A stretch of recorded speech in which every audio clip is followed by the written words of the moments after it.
So, welcome to this. I'm really excited about this, in case you hadn't gathered that. Jenny Pattrick, she's the author of 9 novels, the majority historical fiction. The Denniston Rose was her first. It was published back in 2003. Went on to be the biggest, or second biggest selling novel of 2003. Interestingly, the one that beat her just was Witi Ihimada's Whale Rider. Between 2003 and 2009, there were 18 reprints of this book. It makes it one of the biggest selling books in New Zealand's history. In 2008, Jenny was awarded the New Zealand Post Mansfield Literary Prize. But before she started writing, before this came out in 2003, you were a jeweller. Yes, I was. Yeah. So, and you were on the Creative Arts, you led the Creative Arts Council for a number of years. Yes. And you'd written children's stories and for radio and television. So, why a novel? Well, it was really because I'd been a jeweller for almost 30 years and I was getting arthritis in my thumbs and I felt I couldn't work all day at the jewellery bench. I've still got my bench and I still make for the family, but not commercially. And I also had been chairing what's called Creative New Zealand now, was the Arts Council, and that was a job that was almost like a full-time job. So I'd sort of slipped away from the jewellery a bit, and I thought, well, I'll try writing serious. Well, I shouldn't say that, because the children's songs and musical shows that I wrote with my husband, he's a musician, were serious too. But that's what I'd done. I'd always written for children, and I thought I'll give this a go. For adults. You did the Bill Manhire creative writing course? Yes, I did. In the very early days of Bill Manhire's course, it was just the intake was 12 people. Now it's hundreds. And we were all randomly selected by Bill, you know, and so there were old people like me. I was in my 60s then, and young lads, and there was one man who was blind and was doing his writing via something that talked to him. So it was and I thought, of course, having got into his class, that I would be the next best thing in New Zealand writing, but it didn't happen that way. You know, it took a long time before Denniston Rose came out, and quite a few rejections too. Well, you wrote 2 books, and both of them were based sort of like on your family, basically, and they were turned down. But you went to one of these sorts of events, a reader-writer, I believe, and Annie Prohl was... Annie Proulx was there, yes. I was chairing at that time the Writers and Readers Festival, a festival like this one in Wellington. And it was a wonderful session of 4 people: Annie Proulx, Kate Grenfell, the Australian writer, who was... Carol Shields, and our own Kerry Hume. Oh, wow. All 4 of them. And they were talking about how your creative juices got going and so on. And Annie Proulx, in her very forthright way, leaned forward and said, "Don't write about what you know, write about what you don't know." So I thought, well, I've been trying to do something about my family. I'll try and think of something that is different. And I thought about a holiday that I'd gone with Lawton, my husband, and my old mum, and we'd driven up to Denniston, and I thought about the ghosts that I could feel there, and I read on a tiny little billboard there that some of the women who'd gone up there, recruited from England with their mining husbands, had never come down again, having got into a coal wagon and driven all the way, ridden up there to that bleak plateau, hadn't come down again, although Westport's not far away, for 25 years till the road came in. Because there was when they went up, there was no track, there was no road. And I thought, after Annie Proulx said that, I thought, there's a story there. I don't know anything about it, so I'm going to write about it. Yes, basically. That's right. So I started researching. But can I tell you a funny story? Oh, please. This is about that same session. It's not quite on the point, but anyway. We love it. Kerry Hume was talking about her book. She'd been famous for The Bone People, but she was writing something called Bait, and had a good grant to do it, and so on. And she, at the same time, Annie Proulx had just brought out her book called Accordion Crimes, and it was really a history of an accordion that was passed from person to person through quite a long period in America. And at the end of every chapter, before the accordion went to somebody else, the person who owned the accordion died a grisly and very imaginative death. And Kerry Hume was saying, I can't, she'd been trying to get this book finished for ages, and she said, I can't, my trouble is that I've rather fallen in love with my main character, this woman, and but I know I've got to kill her off, and I can't do it. And Annie Proulx leaned over and said, "Hand her to me for the weekend."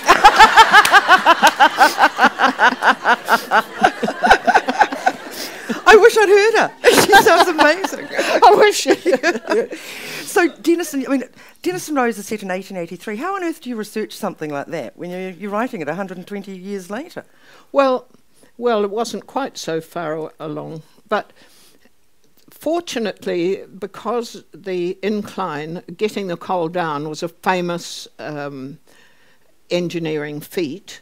There were wonderful photographs of it, and a lot written about it in engineering books.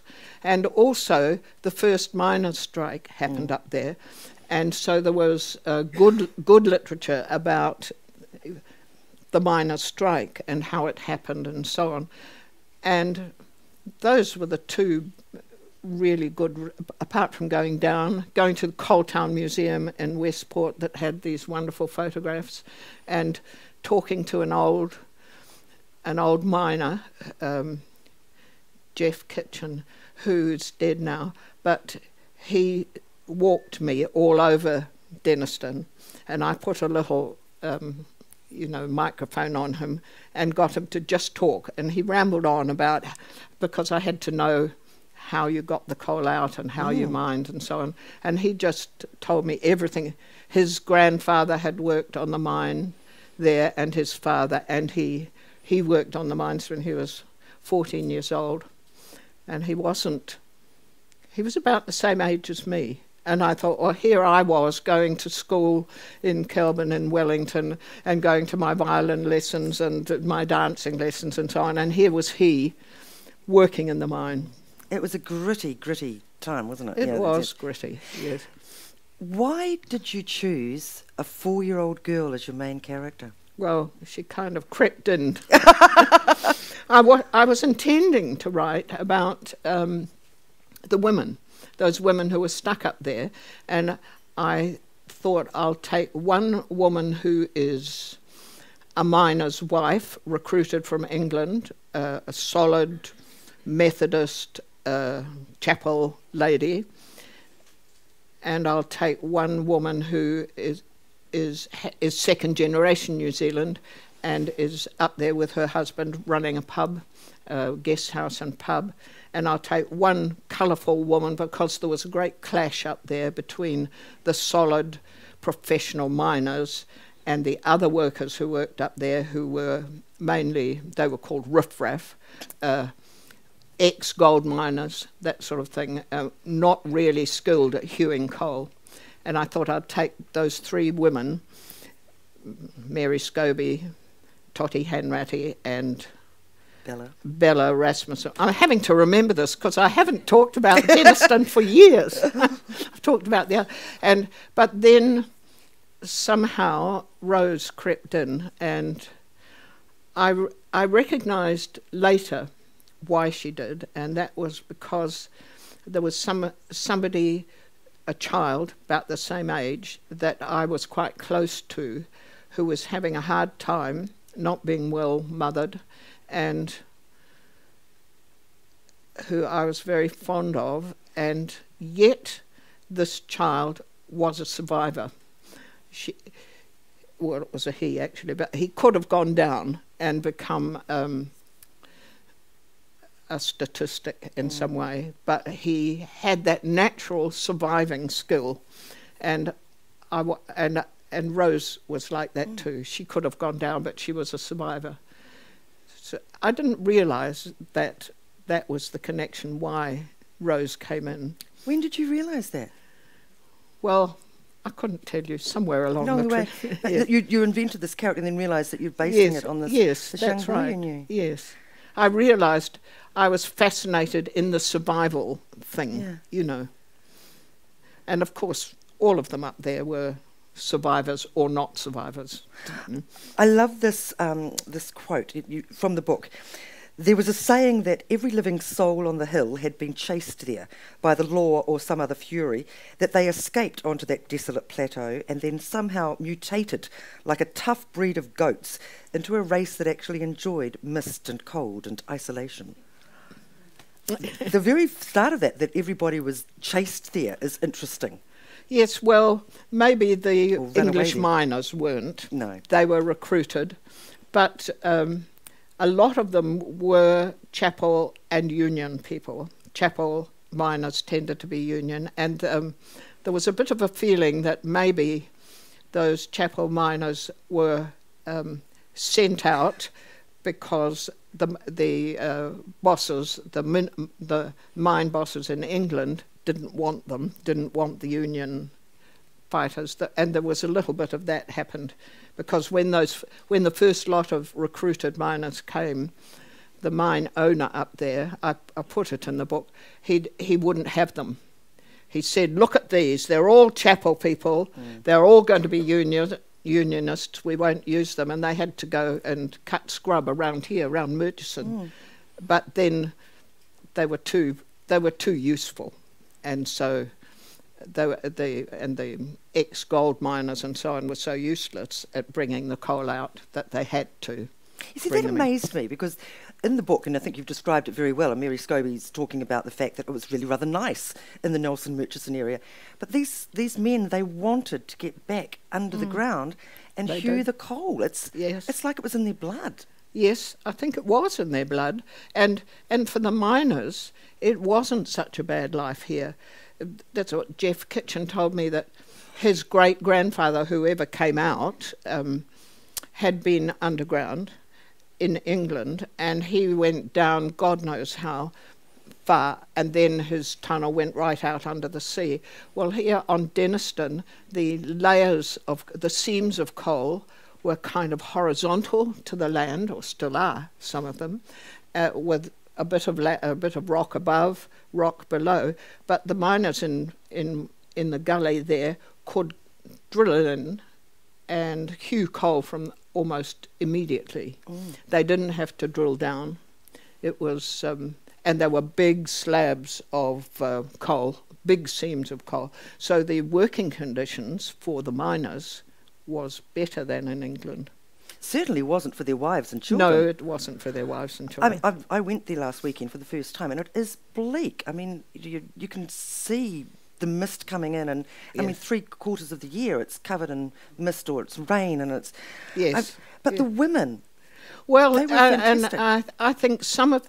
I mean, I've been taken to task by some of the women who don't live up there any longer, but were born up there, and they were saying, "Oh, Jenny, you got it all wrong. It was fun up there. We liked it, you know." And I didn't like to point out to them that they're talking about a later time.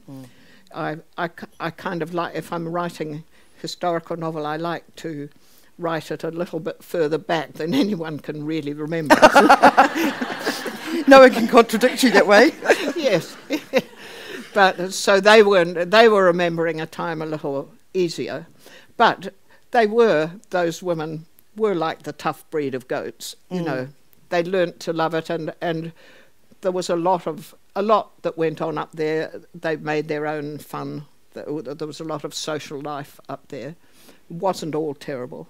And you talk about they were very house proud and spotless sort of places. You know, there's coal all around and dust and dirt. And yes, and you see the early photographs of these women hanging out their sheets, and there's the mist and here's the coal dust coming. It was a nightmare to dry washing, so I heard, you know, up there. I'd like to actually, I think you're going to read something about that. Perhaps we could do that now, about the harshness that the women at Denniston actually faced. All right, I'll read a bit. I think I'll read this one. I was torn between which bit to, but this is Mary Scobie is the miner's wife, and she's the one who's found it most difficult. She's come from an area where she had parents and grandparents and support, and she's come to this area where she has no relatives, and she has 6 children. They're all boys, and all but one are in the mines, and her in the first few weeks of her time up there, one of her sons died in the mine, and her brother-in-law died in the mine. And it is blamed on this guy, Jimmy Cork, who was negligent, and Jimmy Cork's so-called daughter wasn't really his daughter, but was little Rose. So Rose, by osmosis, has been a pariah because of her father. So Mary, shall I stand up to read this? Or can you see me all right like this? Yeah. You stay comfortable. Yeah, I'm very comfortable. So Mary Scobie has gone to see Totty Hanratty, who also has a child. There are not many children up there, to talk about maybe starting up a school. There's a silence as the two sip their tea. Michael and Brennan circle each other like puppies. Then Michael bolts into the hallway and Brennan follows. Soon they are banging up and down the corridor with whoops, and Totty has to call them not to wake the baby. "I heard you had 6 boys and all in the mine," says Totty, back in the kitchen. "Tom didn't speak about the little one." Mary takes a scone. It's yesterday's, warmed in the oven.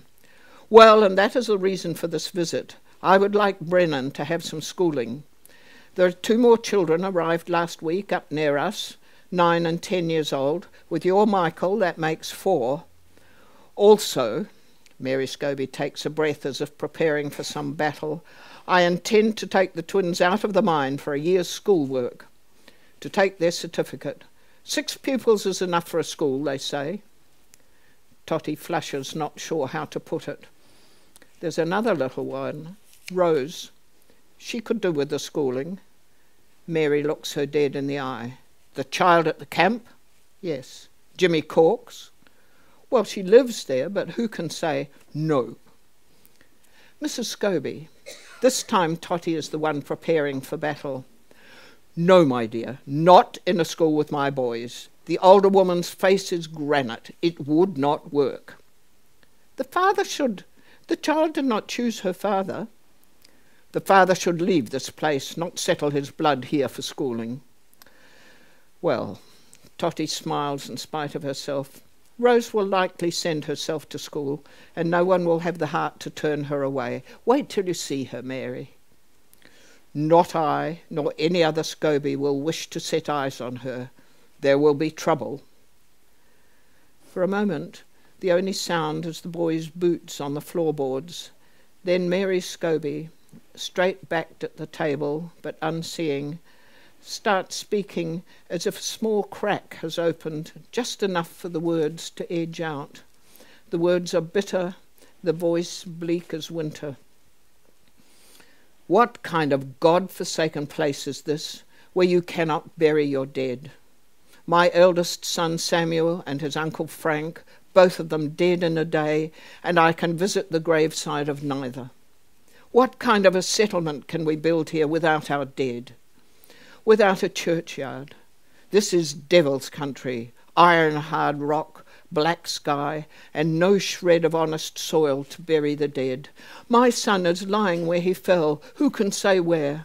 His body not laid out, crumpled under a mountain of rock like some animal. Who can pray? Who can commune with the dead at the mouth of a clattering mine? I'm sorry, says Totty. She pats the older woman's hand, but the gesture goes unnoticed. And what if our babies die? Which they will, of course. Mary Scobie is deep inside herself, oblivious now surely of her hostess's condition. Will we have to put them on a coal wagon and watch them descend away and away forever? Could you live through that and remain in your right mind? Could you? Please, murmurs Totty. The incline, Mary Scobie spits the word, is not fit transport for a human being, nor a coffin. I will never travel it. Totty has heard of the funeral. 2 days after the deaths, Mary Scobie had stood in the rain on the Burnett's Face entrance to Banbury Mine, while her husband, the boys, and the other miners had sombrely placed Frank's coffin onto a coal box, guided it through the same mine that killed him, then loaded the body onto a coal wagon and ridden down the incline with it, roaring down the rails, the dead out of reach forever, out by rail, past Cons Creek, past Coronui Mine, all the way to Waimangaroa, where there was consecrated soil deep enough for a grave. Mary, with Granny Binny beside her for company, had stood like stone, they said, had not moved while the coffin descended both sections of the incline.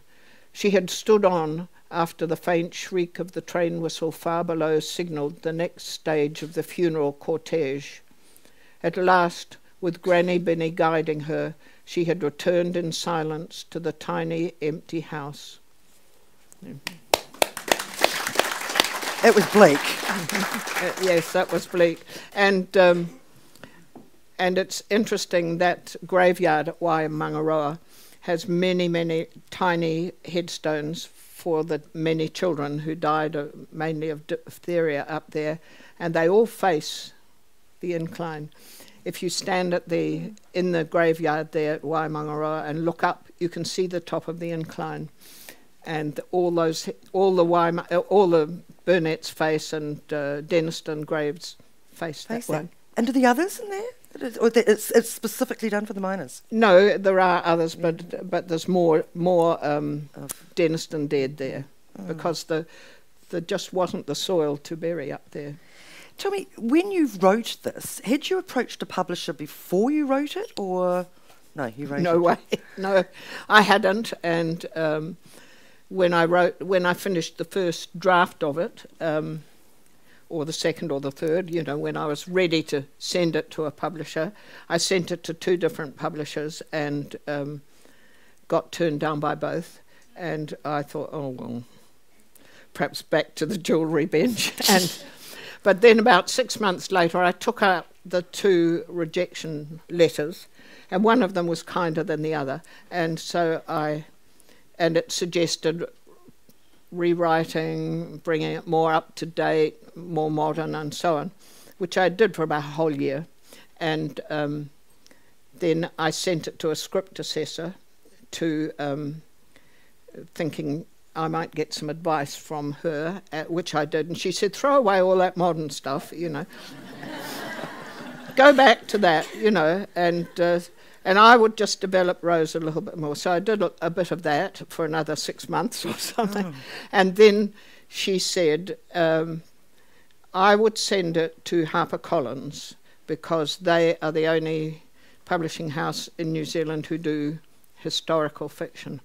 So I sent it to HarperCollins, and the lovely man up there, Ian Watt was his name, he had a look at it and he said, I think there's something good here, but I'd like you to, and so there was another 6 months of rewriting, and I sent it back to him, and he said, I'm ready now to take it to the publishing committee, which he did. No, he didn't. Next day, he rang and said, his voice was shaking, and he said, I've just been fired. I've been given 24 hours to move out of my office. HarperCollins is moving to Australia. They're leaving just a junior publisher here. So I'll have to give it to her, and I'm sure she'll love it. Well, she didn't. And God! so that was it, and that was, if I hadn't been as old as I was and as tough after the Arts Council, I think I would have given up. But Ian Watt, dear man, rang me a few weeks later and said, I've been talking to the script assessor and we think it should be published. So here are two options. They're both real long shots, he said. You could go to Shoal Bay Press, which is a South Island press, Christchurch Press. Trouble is, they do non-fiction. Or you could go to Random House, New Zealand. They do fiction, but they don't do historical fiction. So I decided on Random House and sent it up, and I was lucky because Random House had just decided to branch out into crime, and they thought, well, we might try New Zealand historical fiction as well. They thought it was a terrific punt, and they didn't think it would actually sell, did they? No, they didn't. They told you that there wasn't an audience there for it. And what was lucky for me was they said, well, it's too big for a first novel, so why don't we stop the novel at the end of your part one, and your part two, which was just quite third of the novel perhaps, you could expand that, and that could be a sequel. Well, and I thought, oh, wonderful, 2 novels, you know. And where they wanted to stop it was exactly where I had decided to, on the very first draft that I sent up, was that's where it stopped. And that Rose comes back. Yes, Rose comes back. That's where I wanted to stop it. Heart of Coal was already partly written. Yes, some of it was. So that was a long story, sorry. No. Too long to tell you, but it was, I was very close to giving up then. In total, how many years did you work on it then before? About 6. Oh, wow. I would have given up. After that, they came quite fast, you know. So they thought it was a punt, and they didn't think it was going to work. You obviously didn't. I didn't think it was going to, you know, I was just over the moon that they were going to actually publish it. And I think they printed 1,500 copies, something like that. And then when their reps went around the bookshops, I think there was quite a big take-up, and so they printed another 1,500, and then another. By the time we had the launch day, it had been reprinted 5 times before it had even stole. So this interest was coming from the booksellers themselves? Yes, it was, and perhaps they knew what their people were. I was totally lucky, I have to say, that it was just the time when New Zealand readers were ready to read their own stories. And I hit the right moment, I think. It was quite a good book too, but... You know. Did they launch it, you know, in a really big way in 2003? Oh, yes. No, but we had all my family. My husband's a musician. A lot of my family are singers, and that. So we had a lovely launch, and for all the book launches that we've had, our family have always sung a song for it. That Lawton has arranged the music, and we've sung. You know, so for this one, we sang there's a ballad in the book. The Denniston Rose, and Lawton put that to music and we sang it. That's the Rose of Tralee. But the biggest and best book launch, or am I rabbiting on too long? No, you're not. You talk for hours. We did, after Denniston Rose became popular, Random House thought it would be a good idea to do an illustrated version of it. I think they'd been tempted by who was that guy who wrote... an airport novelist who wrote a novel about Jesus and forget about it. Anyway, he did an illustrated version of his book. So they thought, let's do an illustrated version, a big coffee table illustrated version with the text of both books, Heart of Coal and Denniston Rose, and 200, 300 photographs, pictures. So we did that. Lawton and I had a whole lovely year going around tiny museums, finding all the photographs and all that. And then the mayor of Westport came up and asked if we could launch it at down in Westport. And we said, oh yes, we'd love that. That would be great. And he said, well, we've never had a book launch. What do you have for a book launch? And so I said, well, you have some drinks and some nibbles, and then somebody speaks, and then I speak. Oh, we could do better than that, he said, you know. So he said, couldn't we expand it a bit? So I said, well, I tell you what, does Westport have a brass band? Because there's a lot of brass band playing. Do we ever? He said, yes. So it expanded, and the book launch, you've never seen a book launch like it. It was a 2-day event, and it started with Solid Energy putting on lunch up on the hill for all the old people who still remembered living there, and there were speeches and drinks, and I spoke and so on, and Lawton and I were transported up there. It was a fine day for once. And as we got out of the car, there was a lone piper in full kilt dress piping us in as if we were the king and queen. And the Westport Brass Band was sitting up there playing. And then that night or next day, there was a whole concert down at Westport. And in the Denstone Rose book, the children put on a concert to raise funds, the school children, and they'd read through all the items that I wrote for that concert, and they said, we'll have every item that you've got there. So that school children did a hornpipe. They had somebody being Brennan and Rose singing Rose of Tralee with a cornet obligato. And there was one item on the thing that said Sunrise, an original poem by Michael Hanratty, aged 9. And they rang up from Westport and said, does that poem exist? I said, no. Would you like to write it? So I wrote it, and a little boy came out and recited it. It was a wonderful, wonderful book launch. Well, you don't know this. People in Marlborough might have read the story, but I was saying to you, I went to Denniston last week, and I'd never been there. And there's actually a link here in Marlborough, a very strong link to Denniston. And it's amazing you talk about the brass band, because Kevin Mosley, who is the leader of our brass band in Marlborough, his grandparents came out. Or they were on Denniston. His parents, both parents were born there.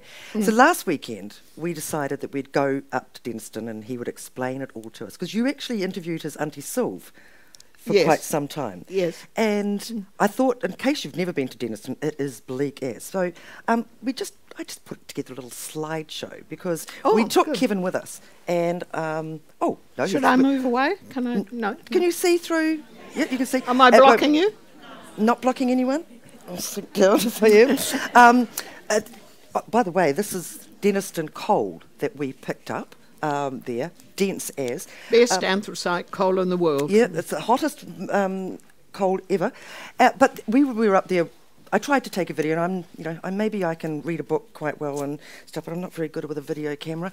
So it's just some photos. But we took Kevin, who actually happens to be a cornet player. Oh, right. And his grandfather was in the Denniston band that won the championship. It was a famous brass band. And then now Kevin is the head of our brass band. We have the brass band championships here next week. So, but we do have Kevin and his wife Kathy in the audience, and hopefully, here we go. I think. Is this Kevin playing? Yes. The sound's not there. He's actually playing Rose of Tralee. I'm sorry, but there's no sound with it. But yeah, it was kind of a special moment, and fortunately, I haven't got the sound with it. Oh, there you go.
wonderful. Thank you, Kevin.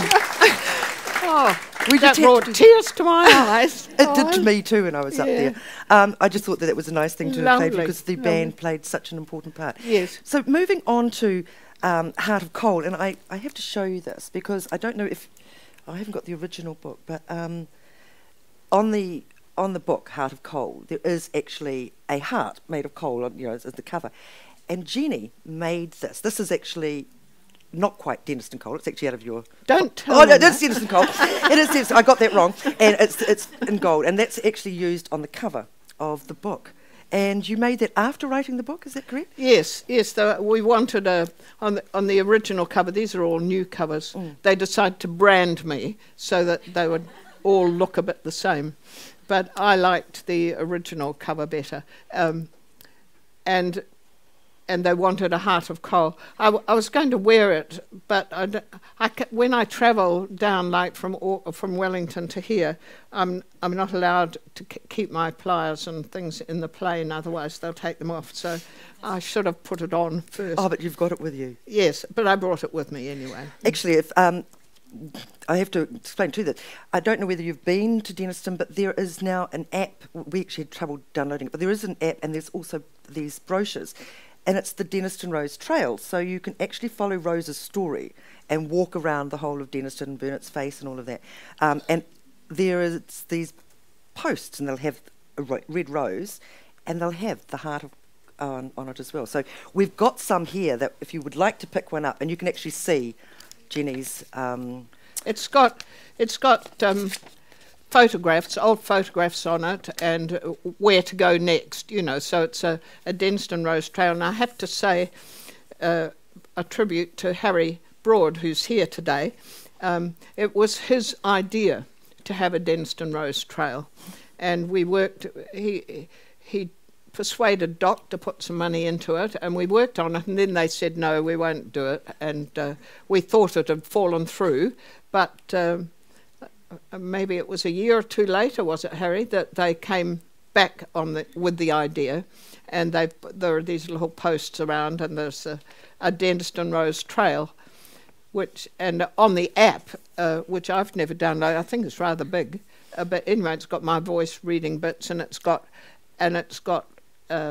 little clips, old film clips of the incline actually working and that sort of thing. So if anyone's thinking of going down there, pick up one of these. They're just free. What I'm actually amazed, Denniston was obviously always a tourist attraction because of the incline, the eighth engineering wonder of the world.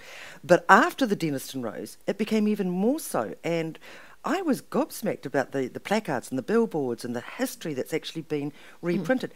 Thanks to you. Well, I think also thanks to the Denniston Trust. People who live in Westport have been very active, but I think my book really got it going, which is very pleasing.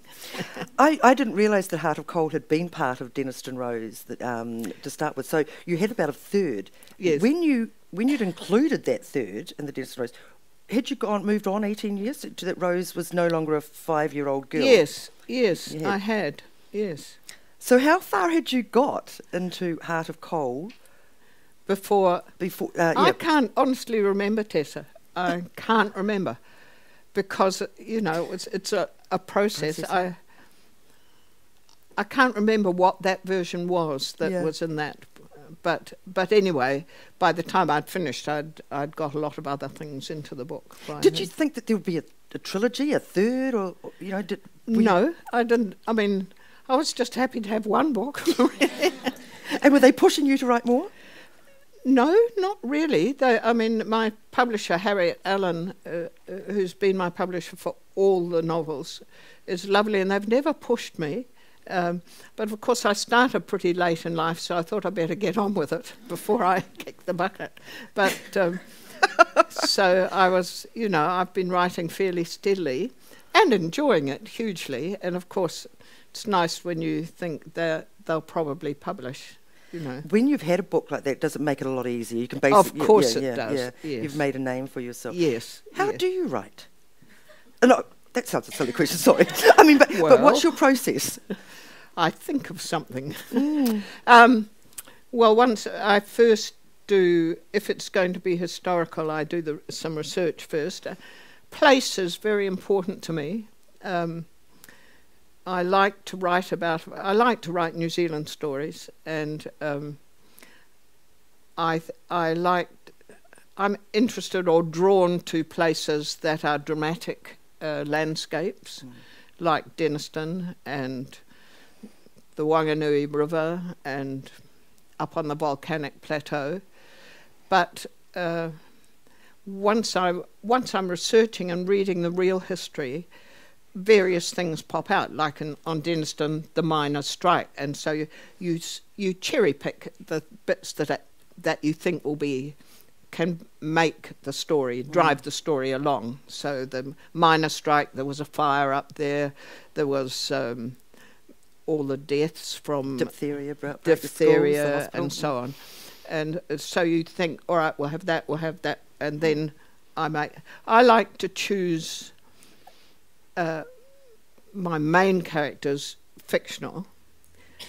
I know a lot of historical writers have all their characters true historical characters, but I like to have at least the main characters fictional, so that I can choose what to do. With them. I'm not stuck in a situation that might not be all that dramatic and might be hard to drive the story through to the end in the right way. So, although I have got almost no historical characters in Denniston Rose and Heart of Coal, I have in the other books got quite a few real historical characters, but they are alongside my fictional characters. How hard is it to merge fiction with history? Well, I haven't had too much trouble. It's just because I choose my... it is... I'll tell you where it's hard, and that is if you get fascinated in the research, which I always do. You want to put it all in, and that can be a kiss of death. You've probably all read historical novels that have got too much stuff, too much detail. And less is more kind of thing. Yes. So it's a matter of finding the interesting things that are going to interest me. I think if it interests me, it'll probably interest somebody else, and away I go. And it would take me about a year to do the research, and then I start writing. Then I need to go back and do a bit more research and a bit more, and so on. And all that is good fun. I find it hard to leave the research because that's such interesting part of the whole. But not all my books are historical. No, not all. No.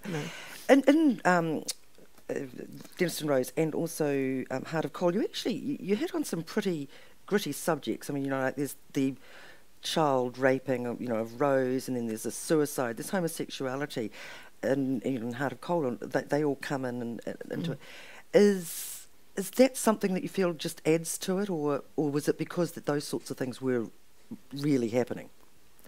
Well, of course, homosexuality, rape of kids, that happens today. It surely happened then too. And those are just things that are part of our lives, and you don't want to write about things that are not. I don't want to sanitize, and yet you want to have. And I think, some people have got a bit upset with what happened to Rose, don't find it easy to read. But that stuff happens, and if you're a writer of historical novels, you still want it to resonate with today's readers as well as yesterday's readers. Well, there aren't yesterday's readers. As a reader, it's hard letting go of characters that you've actually fallen in love with. Is it hard for you to say, okay, goodbye Rose, we're now on to Con, we're going to do his story, or we're going to do Landings, or we're going to do Skylark? Well, not really, because I'm moving on, I'm finding this quite interesting because I haven't talked about Denniston for a long time. I've talked about the other novels when they come out. So I'm having to remind myself, you know, and the character. An interesting thing about some of the characters in Denniston, who are all fictional characters, so many people came to me afterwards when I went round talking about it, you know, and they'd say, oh, well, Con the Break, that's my great-grandfather. And I said, no, I made him up. No, he's my great-grandfather. Look, here's a photograph of him and so on, you know. And people were identifying with it. I bet nobody was identifying with Jimmy Cork or Billy Grove. Yeah, no, nobody. Well, I'm sure that you must have questions, because I've still got about 1,000 more. But Harry. It's a funny sequel to that story about the trail, because Yes. I rang up the field centre manager, Bob Dixon. He was a hell of a good guy. And he didn't realise I was listening, and he was talking to his staff, and he said, for God's sake, give him what he wants, will you, or he'll moan endlessly. Well, thank you, Harry. I think you captured the connections in those communities. It's a very funny story. I turned up in Millerton, the sister city to Denniston in 1972 to buy a house, and this old girl looked at me and said, for all day, was your grandfather Charles? I said, shit, how did you know that? And she said he used to sell insurance to the miners in Denniston, and he'd put your grandfather on the handlebars. He had to go around and fight the miners' kids, and if he won, they'd buy insurance. Oh, help us. But I said, but he died in 1925, and she tapped the side of the nose and said, we've got long memories here, son. Oh, I wish I'd known that. I'd have put that in. that in the book. Questions? What about your latest book, Ginny? You mean what I'm writing now, or Leap of Faith?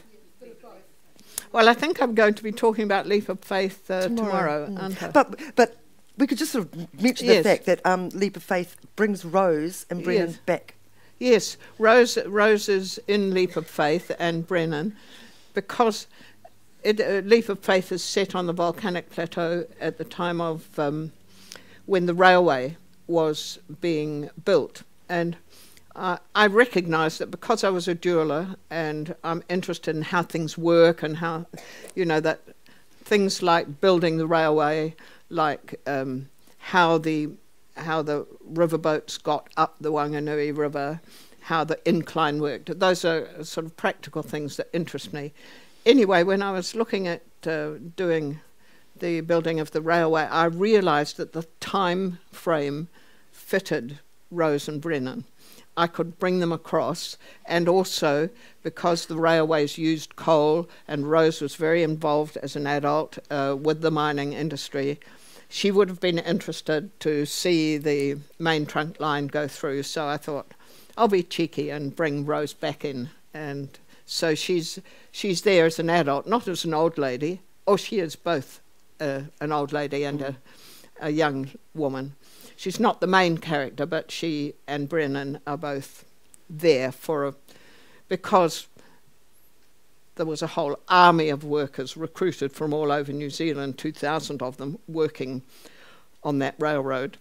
And there were a number from Denniston who did actually go. Yes, Yep. there were. So it was quite likely that my Rose would have gone. And Brennan, you'd made him an engineer and Heart of Coal, so it's perfect. So it was a perfect match. Yes, it's a really lovely book, and it's again in a very, very bleak environment and really tough environment. Tough, yes. Yeah. Any more questions? Oh yes, one up the back there. Thank you. I'll just get you to speak up if you could a bit, Pete. Thank you for your wonderful interview and your humility. Terrific to hear your honesty. Mine's a slightly technical question as a part-time writer myself. Yes. I'm interested in when you do your research Yes. and take all that time, how do you store your information so you can retrieve it as you want it? Oh, good question. Yes, how do I retrieve my information when I'm researching? I usually have, nowadays I do a lot of the research online, but on books too, and I usually have a big hardback exercise book, and I put little tabs all through it, and so when I don't tend to retrieve it online, although I do write on computer, straight onto a computer, but I tend to keep the research in handwritten versions. Oh, wow. But I'm beginning to change now because, of course, you can download chunks of information and then put it into. But I quite like to have the information when I'm writing to look up now what was that date or who was that person. But I'm wondering now how much longer I'll do that because my handwriting is so terrible, and I don't write nearly as well. Just arthritic hands, old hands, and perhaps lack of practice. We don't handwrite so much that I might have to do it in a folder on the computer. When I went to, there was a story in Leap of Faith, and I wanted to. I read in a book that somebody who was worked on the railroad had written a memoir, a handwritten memoir, and it was at the Turnbull Library. And I went to the Turnbull Library and asked, could I look at this? And I found it, and it was quite. I was quite amazed that I was allowed to photograph each page with my cell phone, and then there I had it on the cell phone. So that was an easy way of retrieving information. The cell phone nowadays, and I use that sometimes in tiny museums. I will just photograph the information, and then you've got it. Yes. For me, having read quite a few of your books over the years, there's always for me a current of strong woman. In the year of the women's suffrage, what would you think some of these characters would think of the role that women play in society today? Oh. Well, the question was, this is the year of women's suffrage, and what would I think of what? What would some of the characters in your book, the strong woman, like, Rose and things, what do you think they would think of, had they been here right now, how they would see the role of women in society today? They'd probably be quite amazed that women were so strong nowadays, I would say, except Rose herself she was always a strong woman, and she probably never would have been too bothered, thinking about Rose, about fighting for women's rights or something. She would just know that she had them anyway. That's very true. You actually think at the back of Leap of Faith, at the end, you sort of say all the characters are fictional, but you give the historical characters and say all these others are fictional, and you go through them, But Rose, well, she has a life of her own, and she sort of obviously has created this life of her own in the reader's mind as well as in in the books. Yeah. Yes. Well, it was actually my publisher who wrote that in. That's a good line. I hadn't thought of putting Rose in there among and she just wrote that in. Harriet wrote it. And Rose, well, of course, she has a life of her own. Yeah. And I thought, that's lovely. Yeah, it was. I can't claim it. Any other questions? Yes.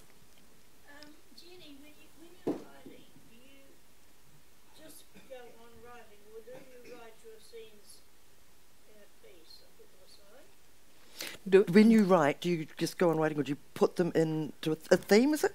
I write chronologically, if that's what you're asking. I tend to... It's important, to me, it's important if you're writing a novel to keep the storyline moving. And I think it's hard to get a good storyline if you're writing a bit here, a bit there, and then putting it all together. So I try to do it as best I can. Sometimes I might go back and insert a bit, but I tend to do it, and I don't write a complete plan. I'm not that organised, but I'll know where I'm going right at the end of the novel, and then I'll usually handwrite a few notes to myself. This, I want to do a chapter about this, then to this, then to this, then to this. Maybe 4 or 5 chapters ahead, and write them, and then another 4 or 5. Because as you go, things will change, and I think it's a mistake to plan, well, it is for me anyway, to plan the entire novel from beginning to end. Characters take on lives of their own anyway. Yes, they do.